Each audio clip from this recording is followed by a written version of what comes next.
जब हवा में अटक गई सैकड़ों लोगों की जान, लोगों को दिखने लगा अपना काल। साक्षात मौत से हो रहा था सामना, जिंदगी से टूट चुकी थी उम्मीदें। तभी कुछ ऐसा हुआ जिसकी लोगों ने कल्पना भी नहीं की थी। सामने दिख रही मौत कोसों दूर जा चुकी थी। ये सब हुआ भारतीय पायलट की सूझबूझ से। आखिर क्या था मौत का वो पूरा मंजर? किसने लोगों की अटका दी थी सांसें? कैसे यमराज के दरवाजे से वापस आ गए लोग? ये सब मैं आज आपको इस वीडियो में बताऊंगा। भारतीय पायलट के उस हैरतअंगेज कारनामे की जानकारी दूंगा जिसे सुनकर आपके रोंगटे खड़े हो जाएंगे। लेकिन उसके लिए आपको मेरे साथ बने रहना होगा। ये वीडियो हर पल आपको ऐसा रोमांचित कर देगा जिसकी आपने कभी कल्पना भी नहीं की होगी। तो चलिए शुरू करते हैं मौत की आहट का ये रोमांचकारी वीडियो। दोस्तों, एयर इंडिया के एक पायलट ने वो कर दिखाया जिसकी हर तरफ तारीफ हो रही है। यूरोप के जिस तूफान में बड़े बड़े पायलट ढेर हो जाते हैं, उसी तूफान में भारतीय पायलट ने विमान की लैंडिंग कराकर अपना झंडा गाड़ दिया है। आखिर क्या है ये पूरी कहानी, मैं आपको बताऊंगा। भारतीय पायलट की दिलेरी से रूबरू करवाऊंगा। लेकिन उससे पहले आपको बता दूं कि विमानों की टेक ऑफ और लैंडिंग होती कैसे है और इसमें कितना खतरा होता है। दोस्तों, एक विमान के इंजन को उच्च गति पर आगे बढ़ने के लिए डिजाइन किया जाता है। ये तेजी से पंखों पर हवा का प्रवाह बनाता है जो विमान के वजन पर काबू करता है और इसे आकाश में बनाए रखता है और विमान को ऊपर की ओर धकेलता है। दोस्तों, आपको लगता होगा कि विमान की लैंडिंग एक आसान प्रक्रिया है, लेकिन ऐसा नहीं है। ये एक जटिल प्रक्रिया है। शायद इसीलिए लैंडिंग को लेकर भारतीय पायलट की तारीफ हो रही थी। लैंडिंग करते वक्त कई बातों को पायलट को ध्यान में रखना पड़ता है, क्योंकि थोड़ी सी चूक विमान में बैठे यात्रियों के लिए जानलेवा हो सकती है। कई बार लैंडिंग के वक्त पायलट की असावधानी से हादसे भी हो चुके हैं। इसलिए कुशल पायलट वही माना जाता है जो विपरीत मौसम में भी विमान की लैंडिंग करा दे। दोस्तों, भारतीय पायलटों ने ऐसे कई कारनामे किए हैं जो दरअसल हैरत अंगेज है, जिसे सुनकर आप भी रोमांचित हो जाएंगे। दोस्तों, ऐसा ही एक कारनामा दर्ज है भारत की महिला पायलट जोया अग्रवाल के नाम, जिन्होंने पिछले साल टीम उत्तरी ध्रुव पर उड़ान भरी थी और 16,000 किलोमीटर की दूरी तय करके बेंगलुरु पहुंची थी। दोस्तों, उत्तरी ध्रुव के ऊपर से उड़ान भरना बहुत ही चुनौतीपूर्ण है, क्योंकि यहां से उड़ान भरने के लिए कौशल और अनुभव की जरूरत होती है और एयरलाइन कंपनियां इस मार्ग पर अपने सर्वश्रेष्ठ और अनुभवी पायलटों को भेजती हैं। दोस्तों, ये तो बानगी भर थी। अब मैं आपको कुछ ऐसा बताऊंगा जिसे सुनकर आप भी पायलटों के कारनामे को लेकर रोमांचित हो जाएंगे। ये वो कारनामे थे जिसकी कभी बहुत चर्चा हुआ करती थी। भारतीय पायलट्स का ये कारनामा जुड़ा था भारतीय सुरक्षा से और हमारे पायलट्स ने इसे बखूबी अंजाम दिया। उनमें से एक था ऑपरेशन व्हाइट वॉश और दूसरा कहूटा। ये दोनों ही मिशन हमारे दुश्मन पाकिस्तान को तबाह करने के लिए बनाए गए थे, लेकिन इनमें से एक कहूटा कुछ कारणों से अमल में नहीं लाया जा सका।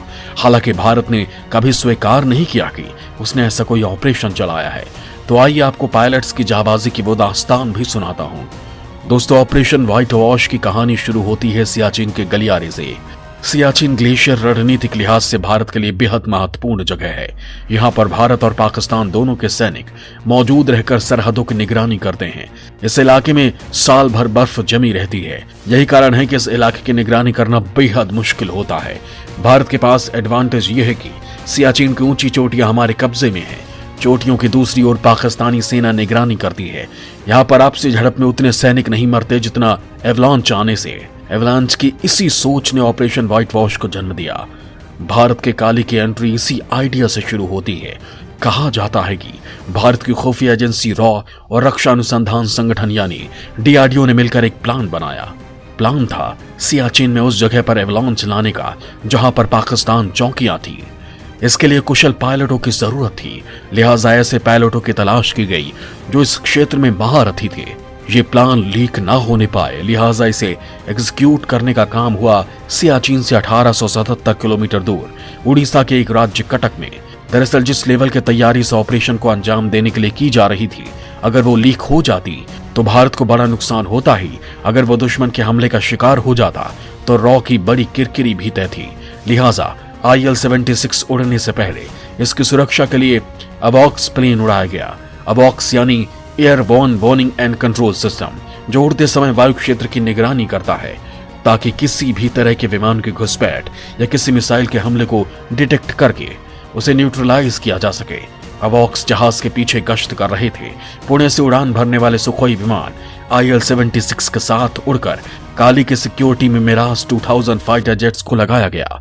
तैयारी इतनी फुल प्रूफ की गई कि कश्मीर से पहले दूसरे IL-76 फ्यूल रिफिलर विमान से सुखोई और मिराज विमानों को हवा में ही ईंधन भरकर टैंक फुल कर दिया गया। मिशन को इस कदर सीक्रेट रखा गया था कि IL-76 विमान के स्टाफ के अलावा किसी को भी ये नहीं पता था कि ये मिशन क्या है, ये फाइटर प्लेन्स और IL-76 आखिर कहां जा रहा है और क्यों। कहीं किसी तरह की चूक न होने पाए, लिहाजा इस पूरे मिशन को खामोशी से इसरो के सैटेलाइट्स अंतरिक्ष से रिकॉर्ड कर रहे थे। सैटेलाइट्स सियाचिन में अपने टारगेट यानी पाकिस्तानी बेस के हर सेकंड के मूवमेंट पर नजर रखे हुए थे। वहीं जमी बर्फ की मोटाई कैलकुलेट की गई, हवा का दबाव जांचा गया, हवा की स्पीड, यहां तक कि ह्यूमिडिटी और सूरज की रोशनी भी। 7 अप्रैल 2012 की वो तारीख थी जब सुबह 5:40 पर ऑपरेशन व्हाइट वॉश को अंजाम देना था। हमारे जाबाज पायलट्स ने इस मिशन को सफलतापूर्वक अंजाम दिया और भारी मात्रा में हैवी इंपल्स के इलेक्ट्रोमैग्नेटिक तरंगों की बौछार कर दी। नतीजा ये हुआ कि सियाचिन की चोटी पर से बर्फ की बहुत बड़ी चट्टान खिसक गई और इलाके में एवलॉन्च आ गया और पाकिस्तानी बेस पर करोड़ों टन बर्फ करीब 100 फीट मोटी चादर बिछ गई, यानी करीब 10 मंजिल इमारत जितनी बर्फ। जबकि पाकिस्तान को इस ऑपरेशन की जानकारी लगती करीब 130 पाकिस्तानी सैनिकों की कब्र बन चुकी थी और ये सब हुआ महज 15 मिनट के अंदर। और ये सारा कारनामा किया हमारे पायलट्स ने, जिसकी बदौलत इस बड़े मिशन को अंजाम दिया गया। हालांकि भारत ने कभी इस ऑपरेशन की पुष्टि नहीं की। इसी तरह का एक दूसरा ऑपरेशन कहूटा था जिसे दुश्मन का नाश करने के लिए तैयार किया गया था, लेकिन ये प्लान अमल में नहीं लाया जा सका। इस प्लान का भी सारा दारोमदार हमारे जाबाज पायलट्स पर था। दोस्तों, इस ऑपरेशन की कहानी शुरू होती है 1974 में भारत के पोखरण परीक्षण से।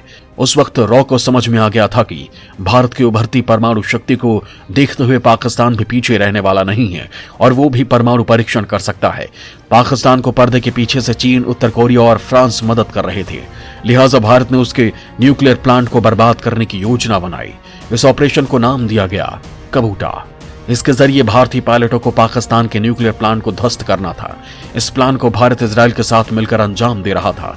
सारी तैयारी पूरी हो गई थी, लेकिन ऐन वक्त पर तत्कालीन प्रधानमंत्री मोरारजी देसाई ने उस वक्त जनरल जिया उल हक से बातचीत में इस प्लान को लीक कर दिया, जिससे भारत का ये मिशन फेल हो गया और भारतीय पायलटों को अपनी जाबाजी दिखाने का मौका नहीं मिल सका।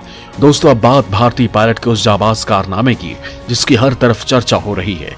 दोस्तों, भारतीय पायलट ने आखिर ऐसा क्या कर दिया जिससे हर तरफ उसकी चर्चा हो रही है, आपको बताता हूं। दोस्तों, इसके लिए आपको मेरे साथ यूरोप चलना पड़ेगा, जहां यूनिस तूफान ने कहर बरपा रखा है। हवा की रफ्तार लगातार बढ़ती जा रही है। तूफान की तेज रफ्तार के कारण लंदन के हैथवे एयरपोर्ट के ऊपर विमान हिचकोले खाने लगे हैं। खराब मौसम के कारण विमानों की लैंडिंग बहुत मुश्किल हो गई है। ऐसे में एयर इंडिया के एक विमान का वीडियो भी ट्विटर पर तेजी से शेयर हो रहा है। वीडियो में विमान को बेहद कुशलता से एयर स्ट्रिप पर उतरते हुए देखा जा सकता है, जिसके लिए पायलट की जमकर तारीफ हो रही है।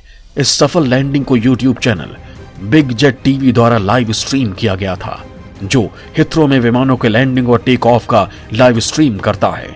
इसमें कमेंटेटर जेरी डायर्स ने विमान के हर मूवमेंट के बारे में बताया है। रिपोर्ट्स के मुताबिक फ्लाइट शुक्रवार दोपहर हिथ्रो में उतरी थी। 2 फ्लाइट्स में एक AI-147 हैदराबाद से थी, जिसके पायलट कैप्टन अंचित भारद्वाज थे। वहीं दूसरी फ्लाइट AI-145 गोवा से थी, जिसे कैप्टन आदित्य राव उड़ा रहे थे। इस घटना के बाद एयर इंडिया ने अपने दोनों पायलट्स की जमकर तारीफ की। एक अधिकारी ने कहा कि हमारे कुशल पायलट्स ने हिथ्रो एयरपोर्ट पर उस समय लैंडिंग कराई जब दूसरी एयरलाइंस हिम्मत हार चुकी थी। दरअसल तूफान के कारण विमानों का संतुलन बिगड़ सकता था और रनवे पर ये फिसल सकते थे, जिससे बड़ा हादसा हो सकता था। तो दोस्तों, देखा आपने किस तरह भारतीय पायलट्स ने अपनी जाबाजी दिखाई और सैकड़ों लोगों को मौत के मुंह से बचा लिया। भारतीय पायलटों की इस जाबाजी को हमारा भी सलाम है। इधर तूफान के खतरे को देखते हुए रेलवे ने अपने ग्राहकों से यात्रा करने से बचने की अपील की है।